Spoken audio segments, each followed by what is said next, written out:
네, 조선일보에는 그 사설 부분 하나를 제가 잠깐 검색을 하겠습니다. 바로 이 노정희에 대한 얘기, 이건 상당히 심각한 얘기입니다. 그게 사설자로 많이 나왔습니다.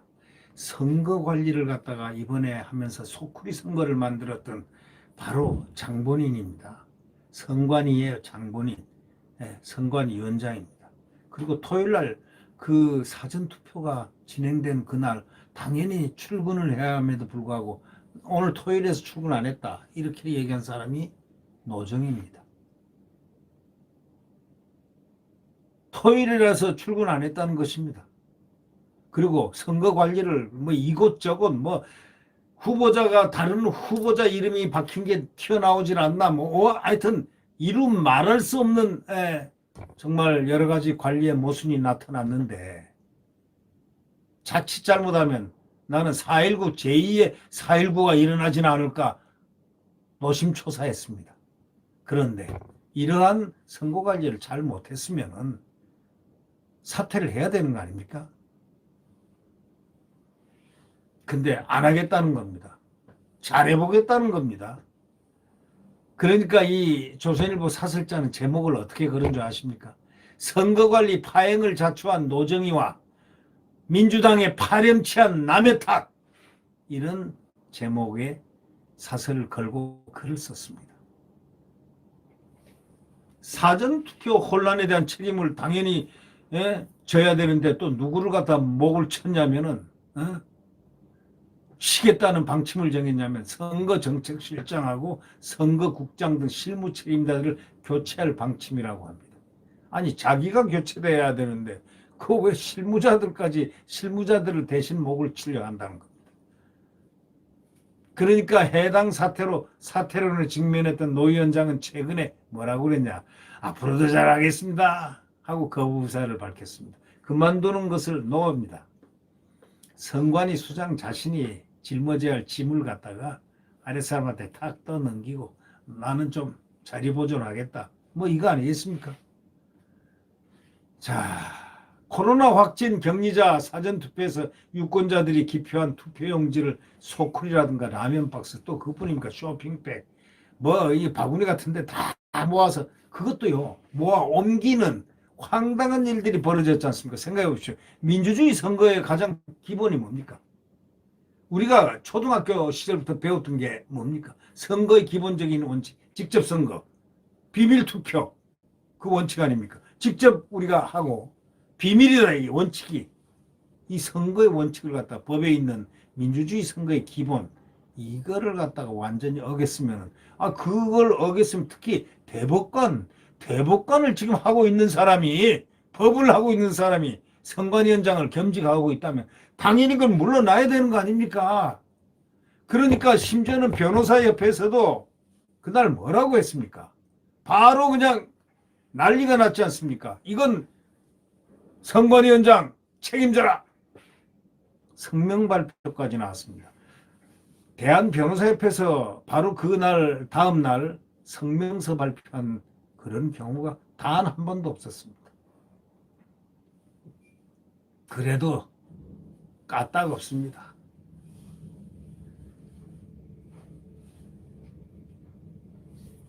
선관위 사무처 보고에 오류가 있었고 운영 과정에서 실수가 만약에 있었다 해도 최종 책임이 누가 져야 됩니까? 그래서 장이라는 거는 최종 책임을 져야 되는 그 자리입니다. 좋은 것만 따먹겠다는 자리가, 과일 따먹겠다는 자리가 아닙니다. 제일 높은 사람 수장이라는 것은 머리는 책임을 지라는 그 머리입니다. 그래서 수장이라는 이름을 붙여주는 거 아닙니까? 더구나 그 노 위원장은 자신의 아니란 판단으로 혼란이 벌어진 사전투표일에 휴일이라는 이유로 출근도 하지 않았다는, 바로 이것은 뭐 백문이 불여일견, 아니 이거는 뭐 두말할 것도 없다는 얘기죠. 이런 노 위원장을 감싸고 나선 소위 민주당의 참 말도 어처구니가 없기는 마찬가지입니다. 국회 행안위 소속 민주당 의원들이요, 현재 선관위원 이석이 공석된 상황에서 노 위원장에 대한 사퇴 요구는 선관위 업무를 마비시키는 처사. 그렇게 말했습니다. 그거는 자기들 보기에 그렇다는 거죠. 자기들이 선거하는데 어느 게 이익인가라는 그 잣대에서 볼 때 그러한 얘기를 한 거 아닙니까? 아니, 선관위 업무를 뭐가 마비시켜요? 에? 뭐가 마비시켜요? 마치 선관위원이 공석익된 것이 남 탓인 양 말입니다. 자기들이 임명을 안 해놓고 남 탓인 양, 남의 탓을 하고 있습니다. 아니, 누가 임명권자입니까, 선관위요? 문재인 아닙니까? 청와대는 대선 직전에 문재인 대선 캠프 특보 출신 조혜주 전 상임위원회 사의를 갖다가 반려하고 무리하게 유임시키려고 막 버텨다가 그냥 전국에 선관위 조직이 2,900명이 성명 발표하고 난리 났지 않습니까? 그러니까 할 수 없이 슥 뒤로 물러섰는데 그래서 임명을 못했잖아요.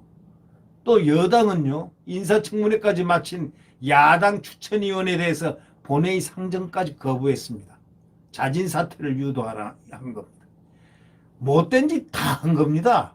아니, 인사청문회까지 야당 추천위원회에서 그렇게 뭐 위원이 지금 부족해서 무슨 뭐 어쩌고 저쩌고 저렇게 변명하고 옹호를 한다면은 아니 왜 야당 추천위원회에 대해서는 본회의 상정을 거부합니까? 그래서 자진 사퇴하라는 그런 뜻 아닙니까? 마음에 안 든다 이거죠. 자기 편이 아니다 이거죠. 정말 이거는 바로 그래서 윤석열 대통령이 된 겁니다. 횡포를 보다 못한 국민들이 정권 교체해야 된다고 전부 쌍심지를 켰던 겁니다. 이재명 민주당 대선 후보 총괄 선대위원장이었던 이낙연 전 총리도요, 사전투표 부실 관리를 보고는 뭐라 한 줄 아십니까? 저거 2022년 대한민국 선거관리위원회가 맞냐? 이렇게 말했잖아요. 질타했죠. 이런 분도 있어요. 선관위가 이렇게 엉망이 된 것은 자질은 물론 최소한의 책임감이 없는 노정희 같은 사람이 이런 사람에게 내 편이다. 그런 이유로 자리를 맡긴 정권 때문에 사실은 문제가 된 겁니다.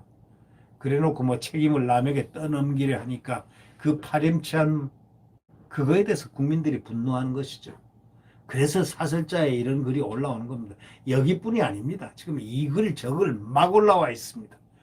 언론들 보십시오. 노정희에 대한 이야기. 예. 그래도요, 배짱, 하여튼 하나하나 이 정권의 사람들, 수장들이 아주 한 특징이 있습니다. 배짱이 좋습니다.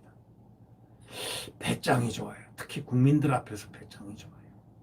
거기 가면 국민이 안 보이는 모양입니다. 그래야 배짱이 좋다는 거는 국민이 안 보인다는 뜻 아니겠습니까? 자, 새날이 밝아오고 있습니다.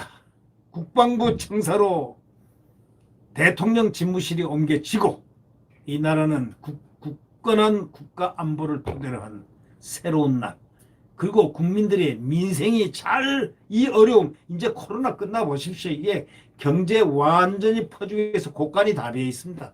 이 곳간을 채우고 만들어야 될 사람이 누구냐? 윤석열입니다. 윤석열 대통령이 이제 앞으로 고생을 바가지로 해서 돈을 벌어내야 됩니다. 왜? 다 퍼주고 다 썼기 때문입니다. 곳간이 지금 비어 있습니다. 오죽하면 경제부총리가 곳간이 다 비어 있다고 민주당한테 안 됩니다. 그거 못 줍니다. 이렇게 하면서 뭐 쇼인지 진짜인지 뭐 가짜인지는 모르지만 하여튼 경제부총리로서는 곳간 열세지기는 반대를 했지 않습니까? 그렇습니다. 이것을 이제 곳간이 비어있는 텅 빈 곳간을 채워야 될 사람이 바로 윤석열 대통령입니다. 그래서 걱정이 많습니다.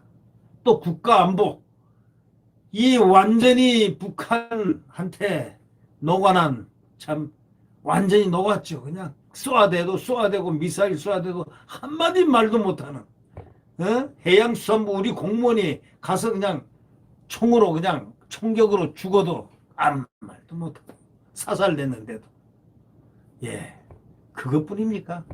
여러분이 더 잘 알죠, 국민 여러분. 이런 상황, 이것을 뒤엎고 굳건한 한미동맹에 반서기 위해서 이제 굴종적인 중국에 대한 굴종도 없고 북한에 대한 굴종도 없다. 굴종적 평화는 바로 그거는 안 된다, 이런 얘기입니다. 윤석열은 힘을 바탕으로 한 소위 평화, 그것이 진정한 평화. 이때 생각나는 말이 하나 있습니다. 박정희 대통령의 위대한 말입니다. 미친 개는 몽둥이로 쳐라 하고 딱 전부 비상 군복을 다 입고 정말 진격하려 했던 도끼 만행 사건 당시에 그 모습들 말이죠. 대한민국은 그렇게 투혼과 기혼, 나라를 지키려는 그것이 통수권자의 가장 큰 몫입니다. 국가와 국민을 지키려 하는 장엄한 스토리, 그것이 바로 대한민국의 면면한 위대한 역사의 흐름이었습니다. 네, 구독 버튼과 엄지를 눌러주시면 감사하겠습니다. 새로운 주가 시작됐습니다. 여러분, 강건한 희망의 역사를 써내려가는 이제 새로운 정부에 우리는 가슴 벅차게 함께 가야 될 것 같습니다. 동행입니다. 네, 여러분 안녕히 계십시오.